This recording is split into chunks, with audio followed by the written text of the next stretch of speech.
고난이, 환난이, 질병이, 아픔이 우리는 한숨이 돼야 합니다. 아, 힘들어. 아, 어려워. 이게 뭐야? 하면서 탄식이 돼야 하고 고통의 신음의 모습이 되어야 합니다. 그런데 시편에서는 그것을 노래합니다. 어떻게 고난 속에, 환난 속에, 문제 속에, 아픔 속에, 고통 속에서 노래할 수 있지? 그 이유는요, 하나님을 향한 믿음과 소망의 마음이 있기 때문입니다. 하나님을 믿지 못하면 이것은 절망이기 때문에 어쩌면 죽는 것이 더 나을 수도 있고, 그냥 고통을 빨리 끝내는 방법이 가장 아름다운 선택일 수도 있습니다. 그러나 우리에게는 하나님을 향한 믿음이 있죠. 또한 장차 이루실 하나님의 은혜를 소망하기 때문에 노래를 합니다. 시편의 제자들도 마찬가지입니다. 시편의 제자들이 문제가 없었느냐? 환난이 없었느냐? 고통과 아픔이 없었느냐? 어쩌면 우리보다 더 많은 환난과 고난을 당하고 있습니다. 사무엘상이나 상하나 그리고 열왕기, 역대상을 읽다 보면 우리는 다윗의 삶을 보면서 와, 부럽다. 왜요? 완전히 이 흙수저에서 금수저로 확 변화된 삶. 아무도 알아주지 않던 목동 소년에서 장군이 되고 하나님의 기름 부으시는 받음을 통하여서 그는 왕으로 완전히 변화됩니다. 동화로 보면 신데렐라의 모습이었죠. 별 볼 일 없는 한 사람이 누구를 만남을 통하여서 왕자를 만남을 통해서 완전히 신분 상승의 모습이 확 변하는 거죠. 이 다윗의 삶을 보면서 와, 부럽다. 나도요. 라고 이야기합니다. 그러나 시편의 고백들을 쭉 읽다 보면요. 다윗에게 만만치 않아요.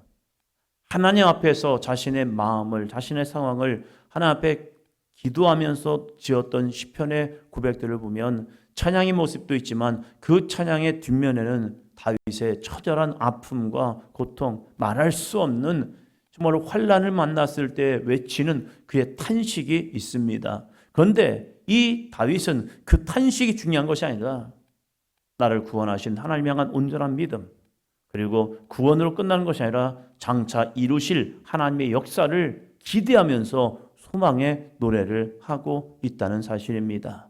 오늘 우리가 이 새벽에 나와서 우리 하나님의 말씀을 함께 나누고 찬양하고 기도하며 나아갑니다. 우리의 이 고백이 다윗의 고백을 닮아갈 수 있는 삶이 되기를 축원합니다. 그래서 시편에 수많은 저자들이 있죠. 이름도 없고 왜 이 시편을 졌지라고 모르는 노래도 있지만 오늘도 우리의 이 기도의 삶이 하나님의 이루실 은혜를 소망하면서 부르는 귀한 소망의 노래가 되기를 축원합니다. 91편입니다. 91편 1절입니다. 지존자의 은밀한 곳에 거주하며 전능자의 그늘 아래 사는 자여. 지존자의 은밀한 곳, 전능자의 그늘 아래. 여러분 그것이 어디라고 생각하십니까? 지존자의 은밀한 곳, 하나님이 은밀한 곳을 예비해 놓으시고 그곳에서 전능자의 그늘이 되어서 힘들고 어렵고 지쳐있는 영혼들을 품어줄 수 있는 곳, 회복할 수 있는 곳. 좀 다른 표현으로 말하면 열심히 달린 자동차가 이제는 조금씩 이제 연료가 떨어져 갑니다. 그 떨어져 가는 이 자동차를 쉬게 할 수 있는 곳, 회복할 수 있는 곳, 다시 일어날 수 있는 곳, 다시 달려갈 수 있도록 만들어주는 곳 어디죠? 주유소죠. 주유소 이제 조금씩 불이 들어옵니다. 이제는 연료가 거의 끝나갑니다 하면서 불이 깜빡깜빡 들어옵니다. 그러면 그냥 냅다 달리는 것이 아니라 이제는 찾아야 합니다. 주유소가 어디 있지? 가까운 주유소가 어디일까? 그래서 그 주유소에 가서 주유를 하지 않냐면요, 열심히 달리던 차가 어느 순간에 갑자기 멈춰버립니다. 왜 멈췄을까? 얘가 문제일까? 얘가 왜 그랬지? 하면서 얘를 탓하면 안 돼요. 이 자동차를 탓하는 것이 아니라 내가 주유소를 가지 않은 내가 잘못인 거예요. 우리가 고난을 만나고 문제를 만날 때에 어떠한 상황 속에서 어려움을 만날 때에 우리가 찾아야 할 것은 그냥 막 달려가는 것이 아니라 지존자의 은밀한 곳, 전능자의 그늘 그 아래가 필요하다는 거예요. 거기서 우리는 쉼을 얻고 새 힘을 얻고 주님이 주신 거룩한 능력을 얻고 나갈 수 있도록 그곳을 찾아야 합니다. 그곳이 어디입니까? 바로 여호와의 성전이라는 겁니다. 하나님이 주시는 이 성전은 우리에게 바로 이러한 곳이 되어야 합니다. 그러면서 이 시인은 이렇게 아름다운 노래를 부릅니다. 2절이요. 2절, 3절. 나는 여호와를 향하여 말하기를 그는 나의 피난처요 나의 요새요 내가 의뢰하는 하나님이라 하리니 이는 그가 너를 새 사냥꾼의 올무에서와 심한 전염병에서 건지실 것임이니로다. 아멘. 나는 여호와를 향하여 말하기를 어떠한 말을 하느냐가 참 중요해요. 하루를 시작하면서 오늘 아침에 일어나면서 여러분 어떠한 말을 했습니까? 아 힘들어. 아 힘들죠. 힘드니까 나오는 말이죠. 그러나 그보다는 오늘도 우리의 삶을 깨워주시고 이렇게 이 발걸음을 인도하신 하나님의 은혜를 바라보면서 한번 따옵니다. 하나님 사랑합니다. 할렐루야. 오늘도 나에게 거룩한 생명을 주시고 은혜를 주시고 이렇게 일어날 수 있는 능력을 주신 하나님 앞에 하나님 사랑합니다. 누군가는 이렇게 일어날 수 있다는 것이 기적 아니에요. 다시 일어날 수 있다면 부단임 목회로서 섬길 때에 62세 정도 되었던 것 같아요. 권사님이 이제 아이들 손주들 키워주다가 손주들이 이제 좀씩 크니까 이제 또 엄마 아빠한테도 가지요. 그러나서 이제 주님의 일을 열심히 하려고 해보니까 갑자기 암이 걸리셨어요. 아들은 삼성병원에서 강북 삼성병원에서 의사를 하고 있고 잘 키웠죠. 춘천에서. 그러면서 이제 평안하니까 이제는 주님의 일을 더 열심히 해야겠다라는 그런 생각이 드셨나 봐요. 그런데 갑자기 암 소식이 들려왔습니다. 암 소식이 들려오니까 그때 저한테 이런 말씀하시는 거예요. 목사님 기도해 주세요. 이제는 주님의 일을 할 수 있을 것 같은데. 그런데 이 암이 왔습니다. 이 암이 좀 치료받으면 더 주님의 일을 열심히 했으면 좋겠습니다. 부탁을 하더라고요. 근데 그분의 진심이 느껴지더라고요. 살기 위한 것이 아니라 정말로 이제는 주님의 영광을 위해서만 살아보고 싶은 그런 마음, 그게 진심이 느껴져요. 그래서 저도 열심히 기도했지요. 수술도 잘 마쳤다는데 이 장 유착이 돼가지고 이 장이 멈춰버리는 거예요. 움직이게 하는데. 아니 잘했단 말이에요. 동료 의사 분의 어머니라고 열심히 최선을 다했을 거 아니에요.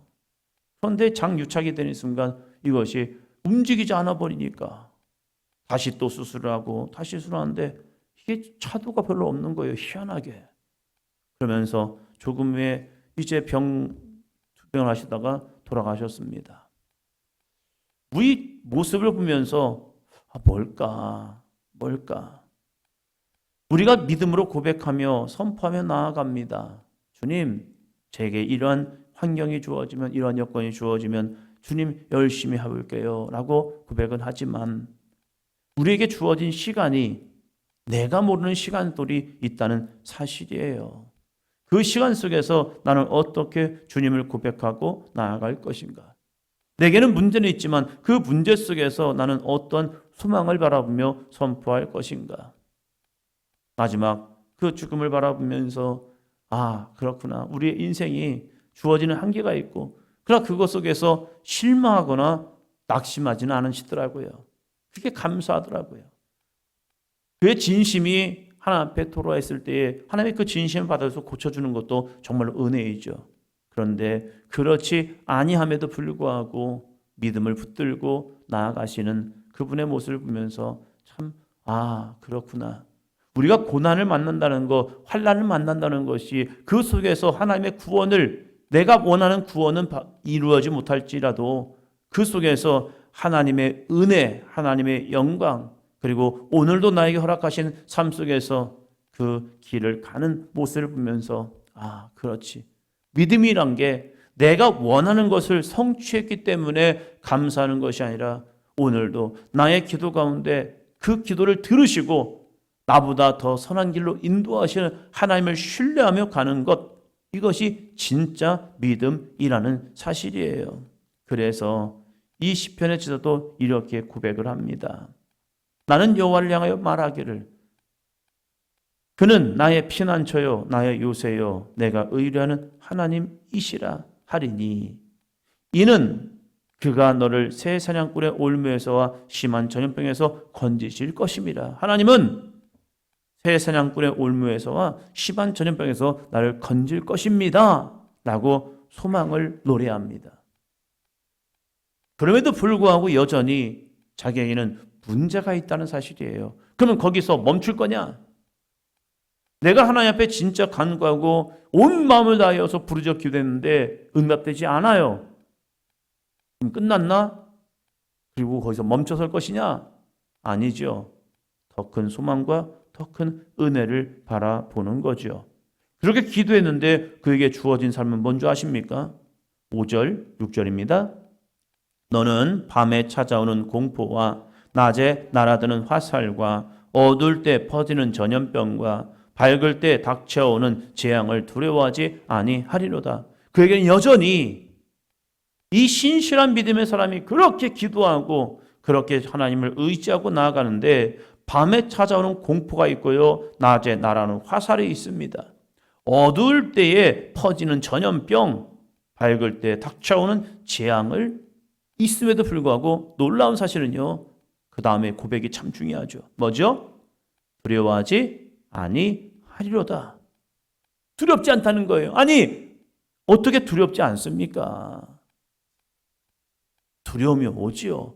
그런데 이 시편의 저자는 내 안에 이러한 현실이 여전히 나를 덮고 여전히 나를 힘들게 할지라도 나는 두려워하지 않을게요. 나는 두려워하지 아니하기를 원합니다. 나는 이걸 이겨내기 원합니다. 왜요? 4절입니다. 그가 너를 그의 깃으로 덮으시리니 내가 그의 날개 아래에 피하리로다. 그의 진실함은 방패와 손방패가 되시나니. 그가 너를 그의 깃으로, 날개 깃으로 덮어준다는 거죠. 이 은혜를 보는 믿음의 눈이 있기 때문에 이 시편의 저는 소망의 노래를 하고 있는 거예요. 저 두렵지 않아요. 저 두렵지 않아요. 어렸을 때 엄마하고 같이 걷던 길이 참 많이 생각나요. 무섭거든요. 밤길을 같이 간다는 것이 무서워요. 무서운데 이 이야기를 해요. 엄마 손 좀 잡아주세요. 왜? 무서우니까요. 근데 엄마가 손을 잡았다고 그 밤길이 무섭지 않습니까? 저는 여전히 무섭더라고요. 그런데 믿는 구석이 생기니까 나는 안 무서워. 무섭지 않아. 왜? 엄마 손을 잡으니까요. 엄마 손을 붙잡고 있으니까 여전히 그 환경은 변하지 않았어요. 그대로예요. 갑자기 해가 떠가지고 밝은 것이 아니라 여전히 가로등 하나 없는 그 밤길 무서워요. 그런데 엄마 손을 잡고 있으니까 그 엄마의 따뜻한 손길이 그 온기가 전해지니까 저도 모르게 두려움이 확 사라져요. 여전히 밤길이라는 사실이에요. 우리의 인생 속에서 여전히 공포, 화살, 그리고 어두울 때 퍼지는 전염병, 밝을 때 닥쳐오는 재앙들 여전히 내 삶에 있을 수 있어요. 그러나 두렵지 않은 이유가 한 가지가 있다는 거예요. 그것은 뭐냐면 여호와께서 너를 그의 깃으로 덮어주시고 그의 날개 아래에 피할 수 있게 하시고 그의 진실함은 방패와 손방패가 되시기 때문에 내가 그걸 보기 있는 거예요. 어두운 환경과 여건을 보는 것이 아니라 나를 이렇게 함께 하시는 하나님을 보고 있기 때문에 그 어두운 현실이 여전히 있음에도 불구하고 하나님의 거룩한 영광을 보니까 그러네. 두려움이 점점점 사라져서 주님이 나와 함께 하시지. 주님이 나에게 역사하시지 이 모습이 되고 있다는 겁니다. 그러면서 이렇게 이야기합니다. 8절이요. 오직 너는 똑똑히 보리니 악인들의 보응을 내가 보리로다. 오직 너는 똑똑히 보리니, 야, 똑똑히 봐. 자신을 향해서 2인칭으로 이야기하는 거죠. 오직 너는 똑똑히 보리니. 야, 지금 정신 차리고 보자. 믿음으로 좀 보자. 하나님 살아계시잖아. 하나님 역사하시잖아. 그 하나님이 너희 하나님이 되시잖아. 똑똑해야지. 왜 넘어지고, 왜 근심하고, 왜 걱정해? 그래. 다윗은 내 마음이 확정되어 싸우니 하면서 여전히 자신의 영혼을 향하여, 자신의 생각을 향하여 하나님의 말씀을 가지고 대입하면서, 야, 이럴 때가 아니잖아. 이럴 때가 아니야. 주님을 붙들어야지. 다윗아, 너 지금 뭐 하고 있는 거야? 하면서 스스로를 다시 믿음의 허리띠를 쥐어 매고 묶고 다시 그 길을 가고자 하는 다윗의 열망. 오늘 시편의 저자도 마찬가지입니다. 오직 너는 똑똑히 보리니. 야, 악인은 보응을 받아. 그리고 너는 하나님의 구원을 얻을 거야. 현실 속에서 너와 함께 하시고 너에게 그 날갯깃으로 덮어주시는 그 여호와의 은혜를 좀 보지 않겠니? 하면서 자신을 향하여 믿음의 독려를 하고 있습니다. 9절부터 11절이요. 내가 말하기를 여호와는 나의 피난처시라 하고 지존자를 너의 거처로 삼았으므로 화가 내게 미치지 못하며 재앙이 내 장막에 가까이 오지 못하리니 그가 너를 위하여 그의 천사들을 명령하사 내 모든 길에서 너를 지키게 하심이라. 아멘. 내가 말하기를 여호와는 나의 피난처시라 하고 지존자를 너의 거처로 삼았으므로. 네가 말하고 있잖아. 지금 여호와는 나의 피난처시야. 지존자를 너의 거처로 삼았잖아. 화가 내게 미치지 못하며 재앙이 내 장막에 가까이 오지 못해. 왜요? 그가 너를 위하여 그의 천사들을 명령하사 내 모든 길에서 너를 지키게 하심이라. 오늘도 하나님께서 그의 천사들을 명령하사 내 모든 길에서 너를 지켜줄 줄로 믿습니다. 그 하나님을 신뢰하잖아요. 그 하나님을 바라보고 있잖아요. 다시 말씀드립니다. 그렇다고 그에게 문제가 없느냐? 아니에요. 전혀 문제가 그의 문 앞에 있습니다. 그런데 그 문 앞을 향하여 달려가려고 하니까 그 문제가 보여요. 그런데 그것을 달려가시는 유일한 길은요, 뭐냐면 하나님이 나와 함께 하신다. 이 믿음, 그 믿음을 잃어버리지 않고 이제 나가니까 문 앞에 있는 문제를 뛰어넘는 은혜를 자신이 경험하기를 원하는 거예요. 아직도 있어요. 그러나 그것을 나는 뛰어넘어 보겠습니다. 라고 고백하고 있다는 거죠. 누가요? 내가 누구에게요? 자신에게. 믿음으로 계속 선포하고 있는 거예요. 무엇을 가지고요? 하나님의 약속의 말씀을 가지고 나를 다시 한번 정비하고 있는 거예요. 전쟁이 나려고 하면 어떠한 훈련이 되면 이제 병력들이, 군인들이 정비합니다. 그건 뭐냐면 자기의 이제 개인적인 무기들을 정비를 해요. 그것은 내 앞에 있는 문제를 이길 수 있는 방법은 나를 준비시키지 못하면 나가지 못해요. 우리들이 마음을 하나 되게 하지 못하면 나갔다가 죽어서 돌아와요. 그러나 이제 전쟁을 준비함에 있어서 내가 마음의 정비를 하고, 그래, 우리가 이 전쟁을 이길 수 있어, 싸울 수 있어, 승리할 수 있어, 이 믿음을 정비하지 못하면 나가는 순간 그냥 총알바지로 끝나버려요. 그래서 영적 무장이 필요한 거죠. 우리의 신앙도 마찬가지입니다. 우리가 이 새벽에 나와서 주님 앞에 나와 기도하는 이유는 그냥 새벽 시간이 되었으니까 와야지. 아니죠. 오늘 하루도 우리는 믿음의 선한 싸움을 싸워내어야 합니다. 그러기 위해서 오늘 나에게 주어진 삶 속에서 주님을 노래하고 주님을 찬양하고 주님 앞에 영광 돌리시는 것은 여전히 힘든 삶은 오늘 눈을 뜨는 순간 그래, 오늘도 이런 일이 저런 일이 있지요. 그러나 이 있는 모습 속에서 내가 어떻게 주님과 동행하기를 원하는가? 그 동행하는 자에게 하나님은 우리의 피난처가 되시고 하나님은 우리의 능력이 되시고 구원이 되실 줄로 믿습니다. 왜요? 우리가 주님을 사랑하거든요. 오늘도 이 하루를 살아가면서 주님의 사랑을 고백을 할 거거든요. 그 사랑을 고백하는 자에게 어떤 은혜가 주어집니까? 14절입니다. 하나님이 이르시되 그가 나를 사랑한즉 내가 그를 건지리라. 그가 내 이름을 안즉 내가 그를 높이리라. 아멘. 그가 나를 사랑한즉, 그가, 우리가, 내가 여호와를 사랑한즉 하나님께서 그를, 나를 건지리라. 아멘. 이 놀라운 은혜가 있다는 거예요. 사랑하는 자에게는 하나님도 조금 편중되어 있습니다. 공평하신 하나님 절대 아닙니다. 성경을 읽다 보면 하나님은 똑같이 동일하게 아닙니다.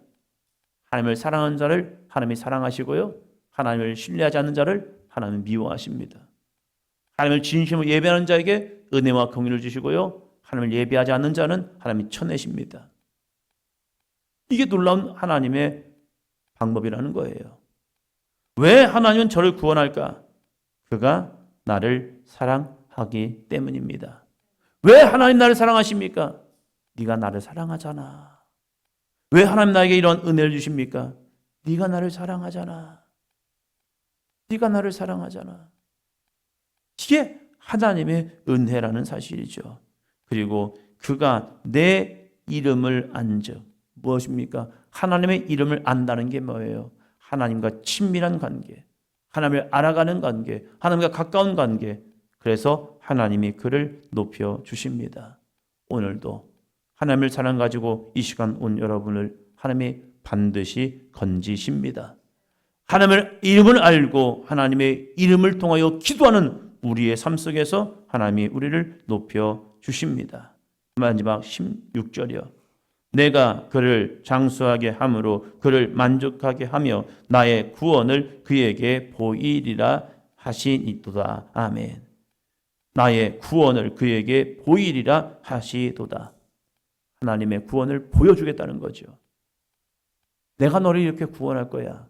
이것이 생각으로 끝나는 것이 아니라 우리의 실상에서 나타나는 하나님의 영광이 오늘도 우리에게 나타날 줄로 믿습니다.